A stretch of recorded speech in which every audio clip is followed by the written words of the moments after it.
Social মিডিয়াতে একটা পঞ্জিকার কিছু লাইন বড্ড ঘোরাঘুরি করছে, ভাবলাম এটা নিয়ে কথা বলি প্লিজ।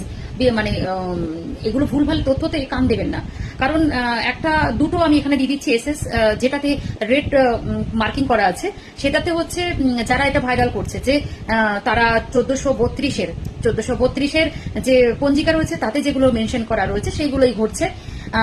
তো আর যেটা অ্যাকচুয়ালি যেটা সত্যিকারের পঞ্জিকা সেটা হলো 1432-এর, যেটা রেখা মানে কোনো কিছু মেনশন করা নেই সেটা, কিন্তু সেটাতে কিন্তু এর কিচ্ছু লেখা নেই। কিন্তু যে জিনিসগুলো লেখা আছে সেগুলো আপনারা একটু জুম করে নিয়ে পড়তে পারেন। শুধু এইটুকু বলতে চাই যে ভুলভাল ভ্রান্তি মানে তথ্য দিয়ে মানুষকে উত্তেজিত করার চেষ্টা করা হচ্ছে সোশ্যাল মিডিয়াতে। প্লিজ এসবে গুজবে কান দেবেন না।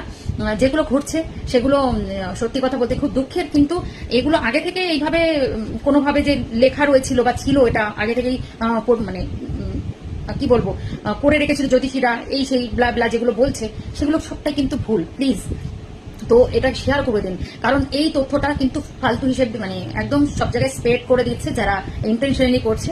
কিন্তু এগুলো আমাদের কোনো এটা পঞ্জিকা নয়, এটা হচ্ছে বাংলাদেশের পঞ্জিকা যতটা জানা যাচ্ছে। সেই বাংলাদেশের পঞ্জিকাটা কেউ সেন্ড করেছে কারোর মারফতে, সেটা আমি পেয়েছিলাম বা আমি দেখেছি বলেই আপনাদের সাথে শেয়ার করলাম। প্লিজ আপনারা সবাইকে শেয়ার করুন। যেটা রেড মেনশন করা আছে সেটা কিন্তু বাংলাদেশের, আর যেটা মেনশন করা নেই সেটা হচ্ছে আমাদের ভারতের। সুতরাং একটু সাবধান হয়ে থাকুন।